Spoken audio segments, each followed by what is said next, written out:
Assalamualaikum warahmatullahi wabarakatuh. Hello everyone, I'm Tavina Naraswari from class Management 24C, NPM 24491137. And in this video, I will explain the 10 principles of micro, micro, microeconomics according to Treasury Mankiw. Okay, okay, next. Pengertian. Kata ekonomi berasal dari bahasa Yunani oikonomos yang memiliki arti pengelola rumah tangga. Rumah tangga dan ekonomi memiliki banyak kesamaan. Suatu rumah tangga senantiasa dihadapkan pada banyak keputusan. Dalam hal ini harus diputuskan siapa yang melakukan pekerjaan dan apa yang didapatkannya sebagai imbalan. Sama seperti rumah tangga, suatu masyarakat juga harus mengambil sebanyak keputusan. Suatu masyarakat harus memutuskan pekerjaan-pekerjaan apa saja yang harus dikerjakan dan siapa yang mengerjakannya. Ekonomi mikro adalah suatu kajian ilmu yang membahas peran individu pelaku ekonomi dalam persoalan rumah tangga dan perusahaan untuk membuat keputusan dan cara bagaimana mereka berinteraksi di dalam pasar. Bagaimana orang membuat keputusan? Satu, orang menghadapi trade-off. Untuk mendapatkan sesuatu, kita harus mengorbankan sesuatu yang lain. Misalnya, para orang tua yang harus memutuskan bagaimana membelanjakan penghasilan mereka, mereka bisa membeli makanan, pakaian, atau berlibur bersama keluarga. Mereka juga bisa menabung sebagian dari penghasilannya untuk masa pensiun atau untuk biaya pendidikan anak-anaknya. Ketika mereka memilih menghabiskan sejumlah uangnya untuk membeli salah satu barang, maka mereka harus mengorbankan barang lainnya yang juga bisa dibeli dengan sejumlah uang tersebut. Trade-off lainnya yang dihadapi oleh masyarakat adalah antara efisiensi dengan pemerataan. Efisiensi berarti masyarakat mendapatkan manfaat yang optimal atas penggunaan sumber daya yang langka. Sementara itu, pemerataan berarti manfaat dari sumber daya tersebut didistribusikan secara adil di antara anggota masyarakat. Dengan kata lain, efisiensi merujuk pada besarnya kue ekonomi dan pemerataan merujuk pada bagaimana kue ekonomi itu dibagi untuk setiap individu. Biaya yang dikorbankan untuk mendapatkan sesuatu. Biaya sesungguhnya dari suatu barang atau jasa adalah apa yang harus dikorbankan untuk memperolehnya. Sebagai contohnya, pertimbangkan keputusan untuk duduk di bangku kuliah. Keuntungan utamanya adalah mendapatkan kepintaran dan berkesempatan untuk mendapat pekerjaan yang lebih baik. Tapi apa pengorbanannya? Untuk menjawab pertanyaan ini, mungkin Anda akan langsung menjumlahkan biaya yang harus dikeluarkan untuk kuliah. Terdapat dua masalah berkaitan dengan perhitungan biaya tersebut. Masalah yang pertama adalah ada hal-hal yang sebenarnya bukan merupakan komponen dari biaya kuliah. Meski tidak kuliah, Anda tetap butuh tempat tinggal dan makan. Biaya ini disebut biaya karena selama kuliah harganya lebih tinggi dibanding di tempat lain. Masalah kedua adalah perhitungan ini tidak memperhitungkan biaya terbesar dari kuliah, yaitu waktu Anda.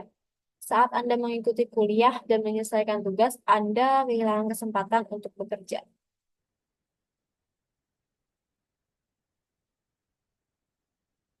Tiga, orang rasional berpikir secara marginal. Para ekonom umumnya mengasumsikan jika individu adalah rasional.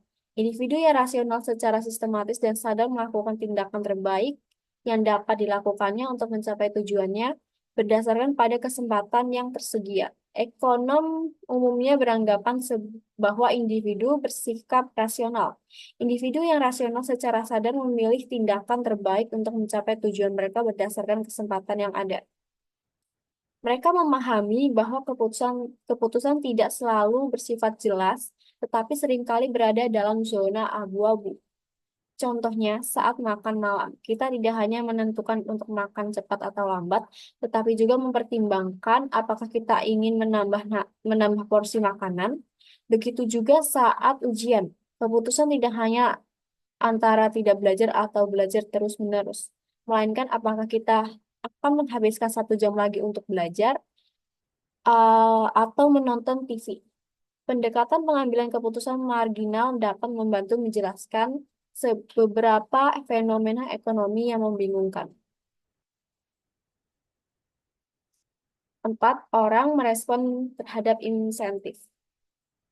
Insentif merupakan segala sesuatu, misalnya berupa pemberian hukuman atau imbalan yang mempengaruhi seseorang dalam bertindak.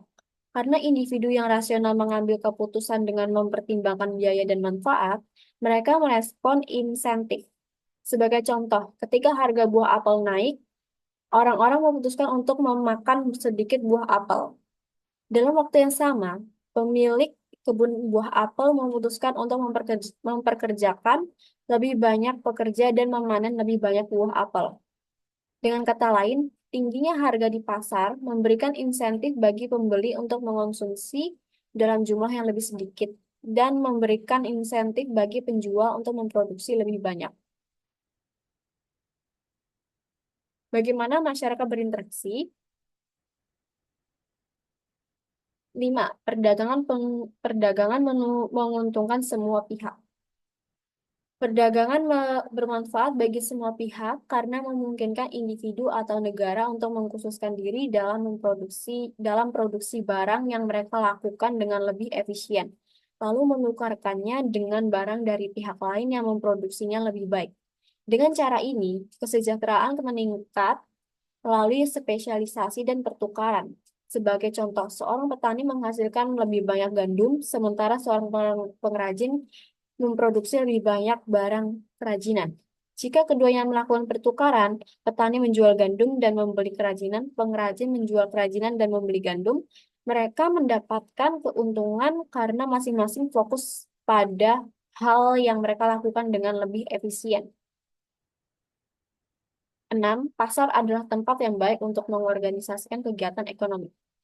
Dalam perekonomian, dalam perekonomian pasar, atau market ekonomi, keputusan-keputusan dari suatu perencana yang terpusat digantikan oleh keputusan-keputusan dari jutaan perusahaan dan rumah tangga. Perusahaan memutuskan siapa yang akan dipekerjakan dan barang yang akan dihasilkan. Rumah tangga menentukan akan bekerja di perusahaan apa dan apa yang akan dibeli dengan pendapatannya tersebut. Perusahaan dan rumah tangga saling berinteraksi di pasar, di mana harga dan kepentingan pribadi memandu keputusan-keputusan yang mereka buat. Prinsip ini menunjukkan bahwa pasar mampu mengorganisasikan kegiatan ekonomi dengan efisien, memungkinkan para pelaku ekonomi membuat keputusan berdasarkan informasi harga yang tercermin dan permintaan dan penawaran. 7. Pemerintah terkadang mampu meningkatkan hasil-hasil dari pasar. Salah satu alasan pentingnya peran pemerintah adalah karena tangan tak nampak. Hanya hanya dapat berfungsi dengan baik jika pemerintah menetapkan aturan dan mengelola institusi-institusi utama yang dibutuhkan dalam perekonomian pasar. Ekonomi pasar memerlukan institusi-institusi ini untuk melindungi hak milik, sehingga individu bisa memiliki dan mengendalikan sumber daya yang terbatas. Misalnya, seorang petani tidak akan menanam jika hasil panennya berisiko dicuri, atau sebuah restoran tidak akan menyediakan makanan tanpa kepastian bahwa pelanggan akan membayar sebelum meninggalkan tempat. Ada 2 alasan utama mengapa pemerintah perlu ikut campur tangan dalam ekonomi, yaitu untuk meningkatkan efisiensi dan pemerataan.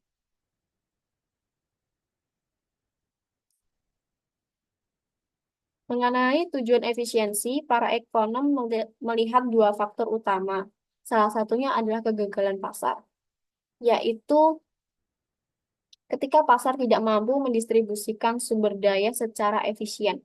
Salah satu penyebab kegagalan pasar adalah eksternalitas, di mana tindakan seseorang berdampak pada kesejahteraan orang lain di sekitarnya.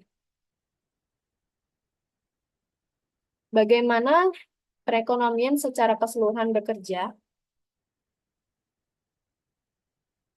Standar hidup suatu negara bergantung pada kemampuannya untuk menghasilkan barang dan jasa, yaitu produktivitas merupakan faktor utama menentukan standar hidup suatu negara. Semakin tinggi tingkat produktivitas, semakin baik pula kualitas hidup masyarakatnya. Sebagian besar perbedaan dalam standar hidup antar negara dapat dihubungkan dengan variasi produktivitas, yaitu jumlah barang dan jasa yang dihasilkan per unit tenaga kerja. Di negara-negara di mana pekerja mampu menghasilkan lebih banyak barang dan jasa dalam waktu tertentu, umumnya masyarakat menikmati standar hidup yang lebih tinggi. Sebaliknya, di negara dengan tingkat produktivitas rendah, banyak masyarakat yang hidup dalam kesederhanaan.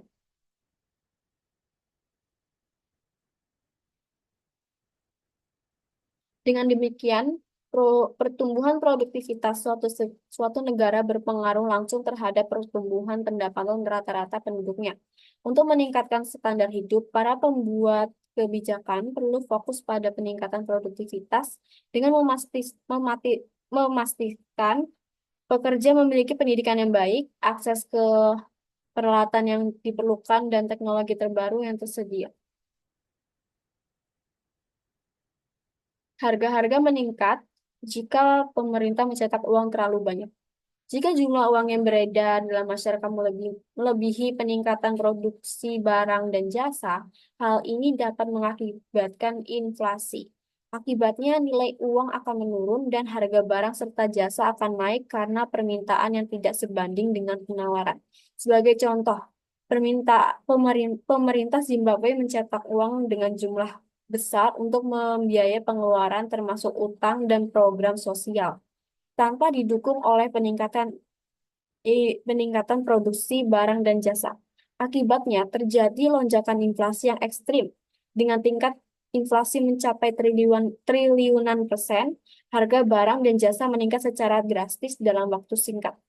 Misalnya, harga roti bisa berubah beberapa kali dalam sehari.